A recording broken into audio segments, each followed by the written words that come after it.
Hey everybody, it is January 25th, 2008. I am Sonic Sons, and I'm here to talk about fluid voting and fluid representation.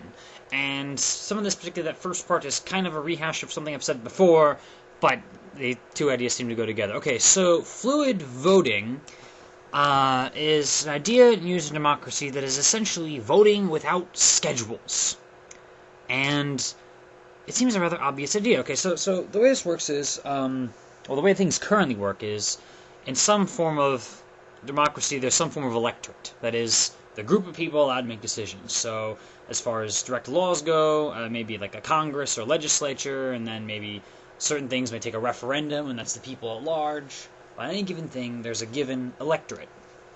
And the way it currently works is, by one process or another, someone has to schedule a vote to take place just at a certain physical time, if time is physical, whatever.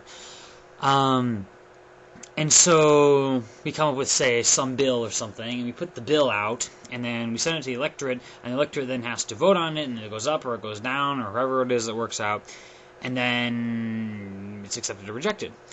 But the funny thing with that is, a lot of weird stuff happens in the middle of the schedules, as far as I understand it. Well, because people can have a whole bunch of different ideas about what a certain bill ought to be, and, we can have compromises we'd rather not make, and granted, obviously, in democracies, part of the normal logical process is going to be compromise. The whole idea is to take my ideas and your ideas and to put them together, and, maybe somewhere in the middle it works out. But, someone's in charge of, putting this bill together and, or writing it up, and then someone throws in some pork. That's a, American, I don't know, is that an international term? Pork is when, someone throws in an extra portion into the bill to essentially help themselves out or help their district out without, helping the nation at large, if we're talking about a nation, or helping, anything with regards to the bill. It's random crap thrown into the bill is what it is. And someone throws that in, and then the thing goes to a vote, and then, okay, we'd like to get rid of that, but, now is when we're having the vote. And, we don't apparently have time to go back and change it. There's certain amounts of change, and there's certain amounts of and then debating, but they can only go on so long, and we pass this thing, we move on. Because there's a schedule.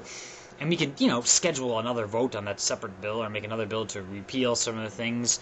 But there's a rigidness to it. There's a rigidness that doesn't actually need to exist, as far as I understand it. Particularly with something, when the votes happen to be more rare. When you have, a referendum or something, and you send it out to the people, and it ends up being a particular wording to this referendum.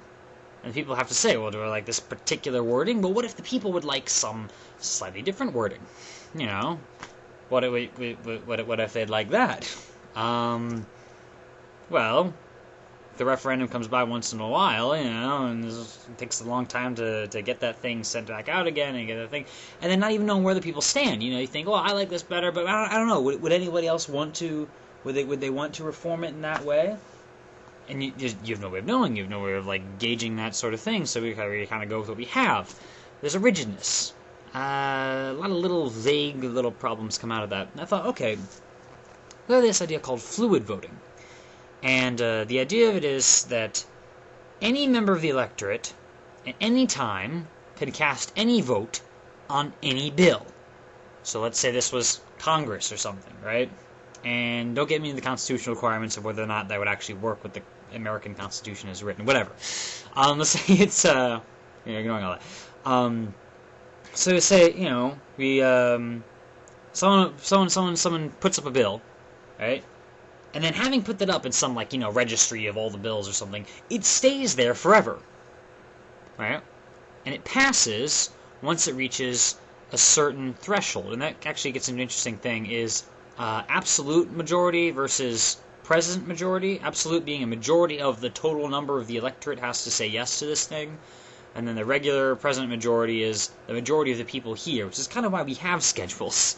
Because if we're doing present majority, then what if one guy shows up and says, I'd like to vote on this bill right now, and no one's there. He's I say yes. Oh, I wouldn't. So maybe you want an absolute majority, or, not, a certain percentage of the total electorate has to be voting on this. before majorities are allowed. I don't know. Yeah, you come with a couple little rules in there to make that clear. But whatever majority you go with, anyone can. So this bill goes up, right? And anyone can vote on it. And if at any time it gets to a majority of support, then it becomes law. And at any time it drops below, it becomes not law. it drops down again. And what this allows you to do is to invoke all sorts of alternatives at once. So if someone puts up a bill and it's good but it's got lots of pork in it, I can easily just like cut and paste. I just copy all this text here and I make my new bill with no pork in it. And I can vote yes to that bill. And so this is why you don't vote on this other bill. Well, because I have this other one over here and it's better. And they could be like, oh really? And there's no schedules. There's nothing in the way. Imagine this is another thing with fluid voting. Being able to put immediate pressure on your representatives. You ever notice this weird sort of icky friction that comes with this when, like, Congress has promised to get around to the energy problem, or the immigration problem, or whatever you want to call it, problem, of any sort of problem, right? So Congress has got a promise to get around to whatever, eventually. And then here's the part where they kind of go behind these closed doors, and they're going to have some sort of process, and they make some sort of bill, and eventually vote on it, and inevitably it turns out not quite, what anybody likes. What if anyone could cast any vote on any bill at any time? So that would mean, first off, that anyone, like, you don't need to wait for this closed-door process. Any member of the electorate, in this case of Congress, could just post, okay, here's my immigration bill. They put it on the floor, and I vote yes to my own bill, and see if, 10, 20 people vote yes. And then some other guy has this other idea, and, a few people vote yes to that. And a few people maybe vote yes to both of them. And then we start to see, what sorts of things most of us like, and then we make a third bill.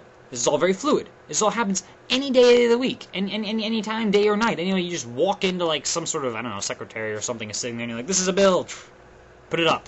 And it gets registered. It's on, their website, or it's on whatever, And everything's very, very, very public and fluid that way. We don't need to wait for anybody to make some decision and do some sort of backroom deals and their compromise and stuff. The compromising will become just, out in the open.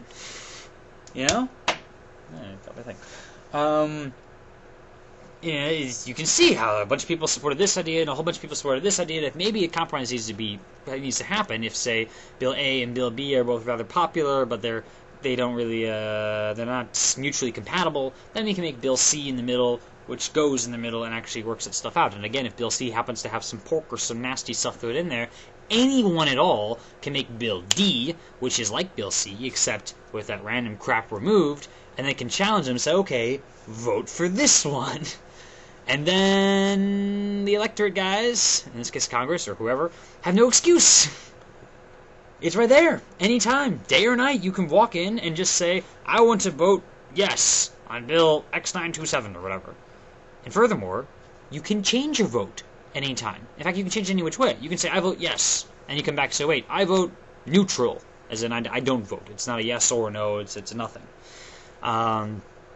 Or I vote no. No, wait, now I vote yes again.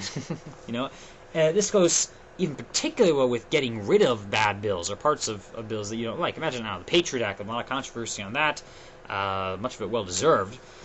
And, to get rid of the Patriot Act, the weird thing is there's, sunset provisions. And the Patriot Act, it exists for a certain amount of time, and then we have to re-vote on it to make it come back again, which is nice, because most bills just go on to infinity, and you don't want something like the Patriot Act going on to infinity. But why do we have to wait till, this certain point, the sunset clock, and then we go again, and then, it's 3 years again before we, reauthorize it or something? Why don't we, essentially authorize it every single day, not, literally you have to walk in and say, authorize. But, every single day, you have that opportunity, if it's on your to-do list, to unvote for the Patriot Act, or whatever nasty bill that people don't like. Imagine, the people saying to the representative, hey, wait a minute, I want you to take your vote away from that bill right now. Any bill, whatever bill they don't like. And the guy, at any day of the week, any time, day or night, could do that. And any day he goes by not doing that, he has to either plead that, well, he was too busy to get around to it that day, or he has to come face to face with the fact that he's apparently not actually doing what his people want him to do. That becomes clear much quicker all of a sudden. I like that. These things come out very soon,